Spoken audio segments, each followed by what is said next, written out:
حضرات ذی وقار سامعین محترم، حضرت سیدہ طیبہ طاہرہ حضرت فاطمہ الزہرا رضی اللہ تعالی عنہا کا 3 رمضان المبارک کو یوم وصال ہے۔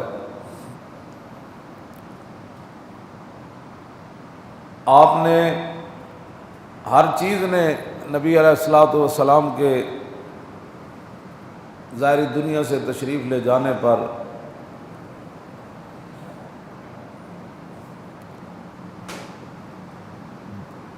اپنے غم اور پریشانی کا اظہار کیا، یہاں تک کہ نبی علیہ الصلوۃ والسلام جب ظاہری دنیا سے تشریف لے جانے لگے تو آپ نے محراب کو نماز پڑھنے کے بعد محراب کو بھی الوداع فرمایا اور منبر کو بھی الوداع فرمایا،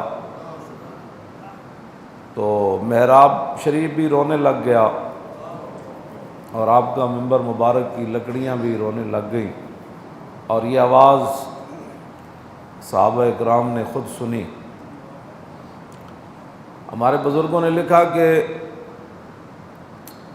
جب لکڑیوں اور پتھروں نے حضور کی جدائی میں اتنا اپنا حال خراب کیا اور وہ رونا شروع ہو گیا، تو پھر صحابہ، آل بیت اور حضور کے گھرانے پر کیا گزری ہوگی۔ اور یہ بھی حدیث پاک میں ہے کہ نبی علیہ الصلوۃ والسلام نے ظاہری دنیا سے تشریف لے جاتے ہوئے اہل مدینہ کے یتیموں کو اور بیواؤں کو جمع کیا، تو نبی علیہ السلام نے جب انہیں فرمایا کہ میں تو ظاہری دنیا سے تشریف لے جا رہا ہوں، تو بکاؤ بکان شدیدہ، ان کا رونا جو ہے وہ ناقابل برداشت تھا، یتیموں کا بھی اور بیواؤں کا بھی۔ اور حدیث پاک کے اندر یہ الفاظ ہیں کہ یتیم بھی بول اٹھے اور بیوائیں بھی بول اٹھی کہ حضور یتیم تو ہم ہو رہے ہیں، اب ہماری تباہی ہوگی، آپ کے بعد ہمیں کون پوچھے گا، آپ کے بعد کس نے ہماری خبر گیری کرنی ہے۔ تو پھر نبی علیہ الصلوۃ والسلام کی مبارک اونٹنیوں کی تعداد تو ویسے زیادہ ہے، جن کے مشہور نام ہیں وہ 3 ہیں، غدوہ ہے، قصوہ ہے اور جدعا ہے۔ تو نبی علیہ الصلوۃ والسلام کے بعد جب قصوہ اونٹنی آئی تو نبی علیہ السلام نے اس کو جب بتایا کہ ہم تو دنیا سے تشریف لے جا رہے ہیں، تو اس نے اپنے مبارک ہونٹ زمین پر رکھے اور وہ رونا شروع ہو گئی۔ یہی وہ بات ہے مولانا انوار اللہ چشتی قادری نے انوار احمدی کے اندر جو لکھا، لوگوں کو جن کو محبت نہ ہو تو وہ تو باتیں ہی کرتے ہیں، ہم تو دعا ہی مانگتے ہیں اللہ ان کو ہدایت دے۔ کیوں جی؟ مولانا نے ایک روایت نکالی، یا طبقات الکبریٰ میں طبقات ابن سعد کے اندر امام نے نقل کی ہے، اور وہ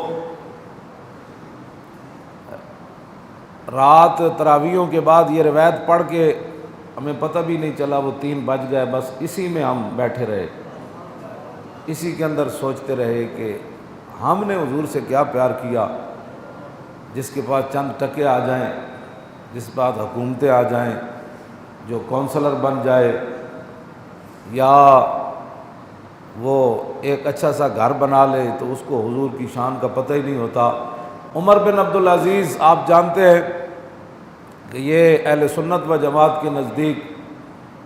یہ 5ویں خلیفہ راشد ہیں، اور عمر بن عبدالعزیز کے بارے میں ایسی باتیں ہیں کہ بندہ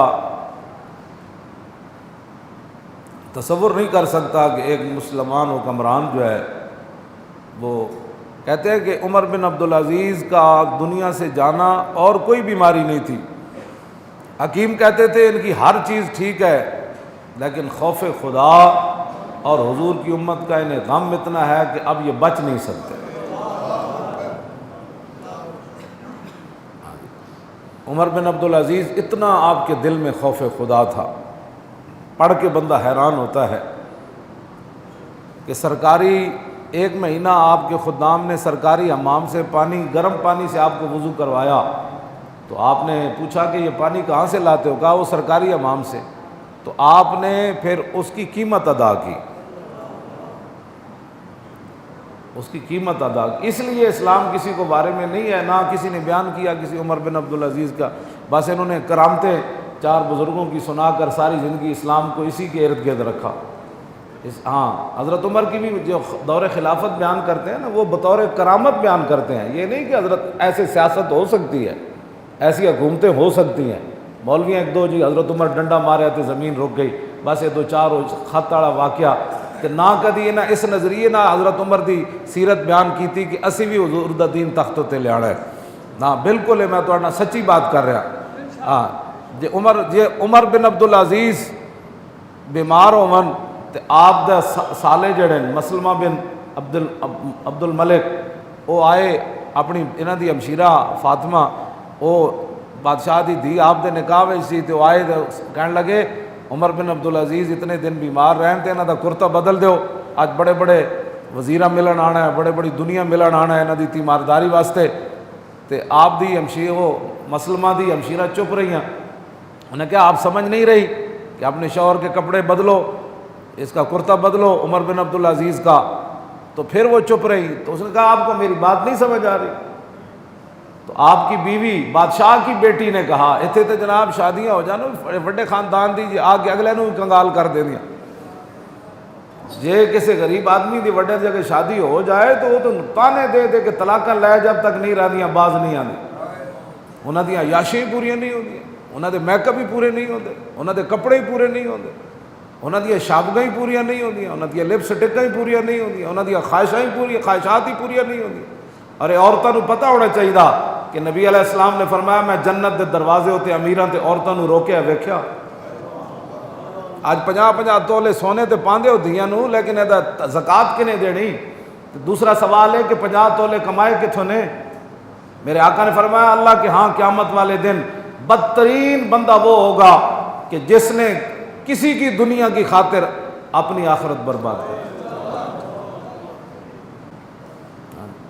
یہ بدترین مخلوق قیامت والے دن ہو، کوٹھیاں کارا، یہ میں نے بیٹی کو یہ دیا، دوسرے دن ناچاکیاں شروع۔ ظاہر ہے جو مال تو دیتا ہے، تو پڑھیا ہوگا نا سیدہ فاطمہ تو زہرا کو حضور نے کیا دیا؟ میرے حضور تو اشارہ فرماتے تو جنت کی چیزیں سیدہ کے گھر آ جاتی، لیکن ابو داؤد شریف میں لایا ہوں سیدہ چکی پی کے تے آپ نے ہاتھ مبارک انہوں نے نقصان ہویا، جھاڑو دے کے اور پانی کھینچ کے جناب کنواں وچوں تے سیدہ حضور دے کول چلیاں گئیاں، تے بندے بیٹھے سن تے آپ نے گل نہ کیتی۔ پھر حضرت عائشہ صدیقہ کول آئیاں تے انہوں نے دسیا کہ میں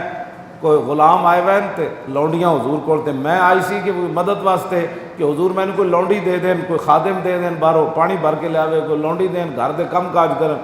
تے فرماندیاں اس ویلے تے میں گل کوئی نہ کیتی کہ بندے بیٹھے سن رسول اللہ کو تے ایتھے بے باک ہو کے مذاکرے چ عورتیں بیٹھ دیاں مذاکرے، آپ کیا کہتی ہیں، آپ کیا کہتے ہیں، اور دین کے بارے میں مذاکرہ ہو رہا ہے۔ جن کا آنچل نہ دیکھا ماہ و مہر نے، آپ نبی علیہ السلام گھر تشریف لائے، پھر سیدہ دے گھر چلے گئے، رات دیر نال حضور نو پیار ہی اتنا سی حضرت سیدہ نال، اور حضرت سیدہ فاطمہ الزہرا رضی اللہ تعالیٰ عنہ کے بارے میں حدیث پاک میں موجود ہے کہ جس طرح رسول اللہ چلتے تھے نا، حضرت سیدہ بھی ایسے ہی چلتے تھے۔ حضرت سیدہ فاطمہ الزہرا فرماتی ہیں کہ ہم اپنی چارپائیوں پر لیٹے ہوئے تھے تو حضور آ گئے، ہم کھڑے ہونے لگے تو حضور نے فرمایا نہیں آپ آرام کریں۔ تو کہتے ہیں مجھے حضور نے پوچھا کہ آپ کیوں آئی تھیں؟ تو کہا ابا جان وہ کام کاج کر کے گھر کے بھی سارے معاملات، باہر کے بھی، اور یہ تو میرے ہاتھ ایسے، اور یہ حدیث پاک کے الفاظ ہیں وہ سارے۔ تو حضور نے فرمایا بیٹی آپ سے پہلے تو بدر کے یتیم آ گئے تھے، وہ سارا مال تو میں نے ان کو دے دیا، پھر اسلام آئے گا تو پھر انج تو نہیں نہ ہوئے گا۔ جنتی عورتاں دیاں سردار ہوون تے امام الانبیاء دی صاحبزادی ہوون تے حسن تے حسین دی امی جان ہوون تے مولا کائنات دے نکاح وچ ہون، کیوں جی یہ ساریاں شاناں بھی ہون تے حضور بدر دے یتیماں نو ترجیح دے دیون، اے اسلام کسی نو وارث ہے جی؟ نہیں وارث۔ اس واسطے اس لیے نہیں دن رات اسلام کے خلاف باتیں کرتے ہیں، ان کو مسئلہ ہی یہ ہے۔ تو آپ نے فرمایا بیٹی یہ تو نہیں ہے، میں آپ کو ایک وظیفہ بتاتا ہوں۔ آپ نے فرمایا کہ سونے سے پہلے 33 بار سبحان اللہ پڑھ لیا کرو، 33 بار الحمدللہ اور 34 بار اللہ اکبر پڑھ لیا کرو، اسی کو تسبیح فاطمہ بھی کہتے ہیں۔ اور مولا کائنات علی مرتضیٰ رضی اللہ تعالی عنہ فرماتے ہیں جب سے حضور نے یہ وظیفہ حضرت سیدہ کو بتایا تو علی نے اس وظیفے کو سونے سے پہلے کبھی نہیں چھوڑا، یعنی اس وظیفے میں پاور مراد ہے۔ مولا علی فرماتے ہیں اس میں پاور ہے، اس میں طاقت ہے، آپ شروع کریں تو آپ کو پورا پڑھنے نہیں دے گے، نیند آ جائے گی، اور نیند کہے گی کہ یہ پورا پڑھ لے گا تو پھر تو اس کی صحت بحال ہو جائے گی، یہ تو ٹھیک ہو جائے گا۔ مولا علی فرماتے ہیں زندگی ایک باری میں پہلے ٹائم نہیں پڑھ سکیا، جنگ صفین جنگ لڑدیاں رات دا آخری پیر ہو گیا تو میں تسبیح فاطمہ نہ پڑھ سکیا، آخری جا کے ٹائم میں نے یاد آیا تو اس ویلے میں تسبیح فاطمہ پڑھا۔ یہ باتیں ہیں اسلام کی جو کسی کو بھی بارے میں نہیں ہے، اور اس نظام مصطفیٰ کو لانے کے لیے تیار کوئی نہیں ہے کہ جنہاں دیاں دھیاں دے 10 ارب ڈالر دی ایک کمپنی بن جائے، انہوں کی بیٹیوں کو کبھی سیدہ کی سیرت پڑھائی ہوتی تو ان کو پتہ ہوتا، کیوں جی؟ جن کا آنچل نہ دیکھا ماہ و میر نے، اگر اپنی بیٹیوں کو نام ساتھ لے کر دنیا کے سامنے بیٹی کو سامنے کر رہا ہے کہ مجھے نہیں تو اس کو دیکھ کر ووٹ دے دو، مجھے دوبارہ چوتھی بار وزیر اعظم بنا دو، تو ان کو کیا پتہ ہے کہ جن کا آنچل نہ دیکھا ماہ و میر نے، ہاں جی، ان کو کیا پتہ ہے ان باتوں کا، نہ ان کو یہ تو گالیاں دیتے ہیں دن رات اسلام کے خلاف، جو ہمارے خلاف جو باتیں کرتے ہیں نا، یہ نہیں کرتے کہ ہم کوئی مجرم ہیں یا ہم نے کوئی ڈکیتیاں کی ہیں، کہتے ہیں یہ اصلی دین کیوں پیش کرتا ہے، یہ ایسا دین پیش کرے بھی عورتوں بھی ہوں جناب الیکشن کمیشن پیٹے درد اٹھے ہوئے ساڑی وجہ تو کہ جی عورتوں کو بھی ساتھ آپ نے ٹکٹ دینے ہوں گے، یہ تاکہ یہ مولویوں کو کسی طریقے سے پیچھے رکھا جائے، عورتوں کو بھی ٹکٹ دینے ہوں گے، یہ شرط رکھی۔ میں نے کوئی بات نہیں، الحرب خدعۃ، حضور نے فرمایا جنگ بھی ایک چال ہے، تسی بھی چالا چلو تے اسی بھی چلیں گے انشاءاللہ۔